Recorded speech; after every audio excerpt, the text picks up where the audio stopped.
If you think George Paton has nailed this offseason from trading for Russell Wilson to putting together a playoff and maybe even a Super Bowl roster, hit that thumbs up icon to start today's show.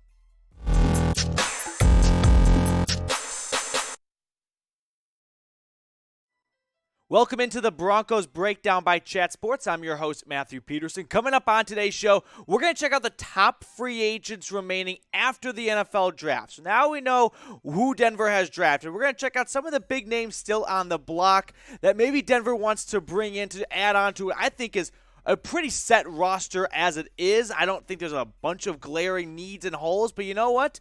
It's the offseason, so why don't we talk about some of the top guys still on the market? So here are my biggest post-draft needs for Denver. First up, it's offensive tackle. All right, I was a little surprised they didn't draft one, but Paton said the way the board shook out and the way the pieces fell, they couldn't get their top guy. Next, a tackle on the offensive line. I don't know how much faith I have in Billy Turner being the starting right tackle without much competition. So that's my second biggest need. You might be noticing a trend here as the third biggest need, a right tackle. I'm all in on trying to find a tackle still because all the above works for me in this situation. You don't really want to go into training camp with having three decent backups battling for the right tackle position when you just traded for Russell Wilson. Don't you want to keep him healthy? Now, if I had to go with a different position of a draft need, a post-draft need, what about inside linebacker? I was a little surprised they passed on Chad Muma. Now, I understand the way GMs look at positions. Linebacker as a whole has just been devalued lately. But still, I think you should try to beef up that interior of your linebacking core. So, after the draft, here are my top free agents remaining. Duane Brown and Eric Fisher at offensive tackle. We're talking about tackle, so how about the two biggest tackles on the block?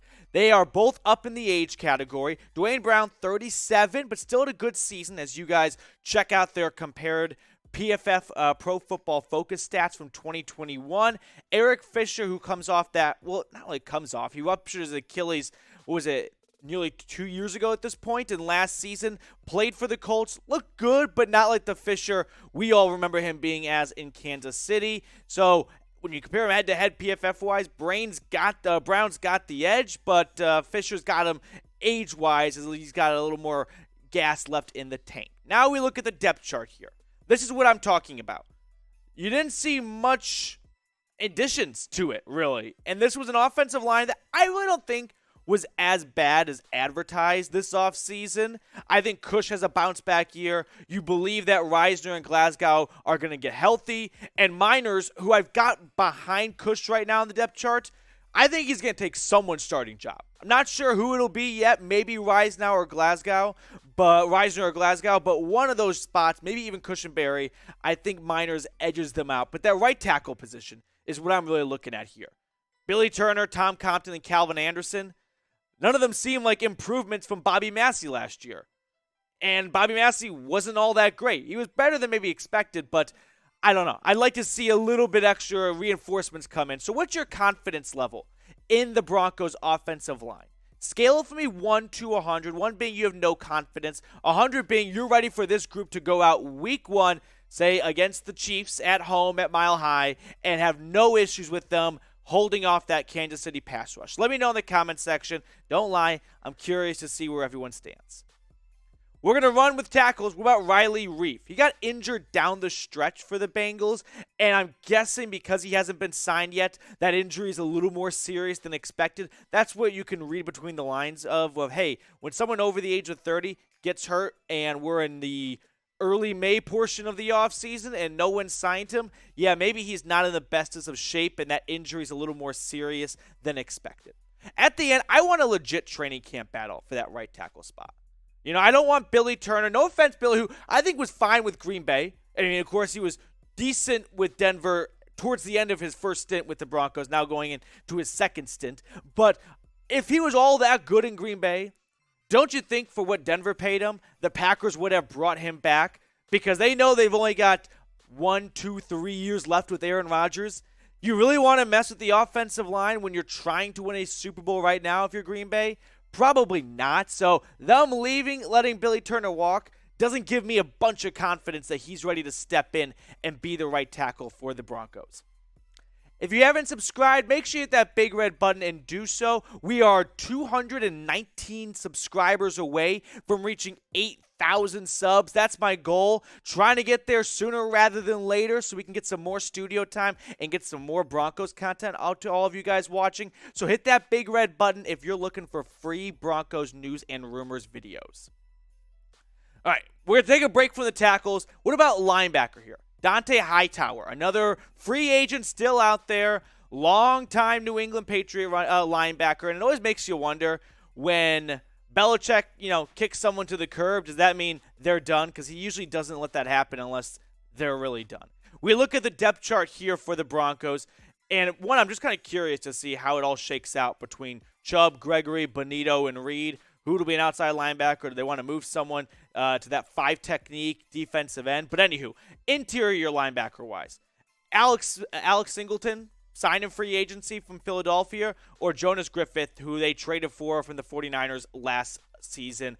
One of those two guys wins the starting inside linebacker position next to Josey Jewell, but I don't think that's a really strong candidate to be a starting linebacker. Hightower last season for New England, yeah, the stats aren't awesome. Now, he's also getting up there in age column, but what you do love about Hightower is the competitiveness, the leadership, and the IQ he brings to your team. He's just a guy you want to have in your locker room. And right now, Denver's trying to put together a Super Bowl winning locker room, something Hightower knows a thing or two about. So should the Broncos sign another linebacker? Give me a Y for yes or an N for no down below in the comments section. I think they should. I think it can't hurt to bring in some extra training camp competition. But let me know what you think. Curious to see what you have to say. Final top free agent to look at, Ndamukong Suh. Yeah, we spoke about him, what was it, like 2-3 weeks ago on a mailbag? I mean, one, I bet you were a little surprised. For being a veteran, these are all veteran players, the guy has been healthy his entire career. Which at this point, if I'm signing someone who's a little older, that's a huge bonus to me. That's more than just a tiebreaker. Now, as for the defensive line depth chart, a big bonus, I think, a big push people were looking for during the draft was to add some strength to that defensive line. They definitely did that by signing DJ Jones from San Francisco. Curious to see what happens with Mike Purcell and Agim. Like, does one of them, can you kick Purcell out to defensive end? You want to start Agim, third-round pick 2 years ago? I don't know, Jim. We'll figure out and see what Peyton wants to do, what Hackett wants to do with that defensive line and Evero as well. We've got some more free agents to check out in just a second, but there's an awesome deal going on at Fanatics right now. I thought this shirt was pretty dope. It's 25% off. You can get it for $22 and change by going to chatsports.com/Broncos shirt. Link is in the comments and the description of the video. Click on it, takes you over to our friends at Fanatics. They get you a discounted shirt. It's a win-win. So here is one last look at the top free agents after the draft. I've got some honorable mentions we'll take a peek at. But if Denver brought any of these guys in, I would say yes, at least for training camp to see if they can make a push to make the roster. I'm not saying if you sign Eric Fisher, he has to be your starting right tackle. But I do like the idea of adding some extra competition before camp begins. This roster, however, it seems pretty set to me. Even going into the draft. Was there really a position that was a gaping hole on this team? Like, I didn't see one. You could argue right tackle, which I kind of have, but it's not like, hell's going to freeze over if Billy Turner has to start week 1 at right tackle, or the world will stop spinning if Alex Singleton's your starting linebacker. Sure, there's things you can improve on, but I don't think there's any glaring needs right now for Denver going into the 2022 season. Here are some honorable mentions, though, guys that were right on the fringe of making the top 5 free agent targets. Bryce Callahan, only because, along with Kevin King, 2 corners, Peyton loves DBs. He drafted 2 of them, so it seems like he's probably confident with that defensive back room. But a familiar face in Callahan. He knows the playbook, well knows the team at least. You don't have to train him all over again. Hicks and Sheldon Richardson. We spoke about the defensive tackle spot. Lose Shelby Harris. Maybe you want to add some extra depth there. And then A.J. Johnson, another linebacker who also familiar with the team, of course.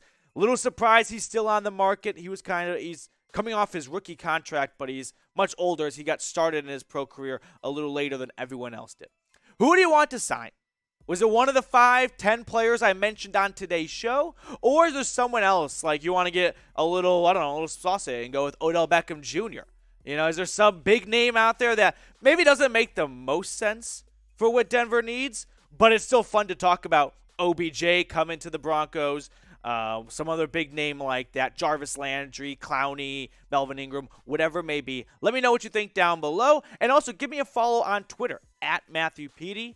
I'll follow you back. We'll talk about the Broncos. We'll talk about the NFL. We'll have a good time. So hit me up on Twitter. That's going to do it for us on today's show. Appreciate you tuning in. Enjoy the rest of your day. And I'll see you later with more Broncos news and rumors.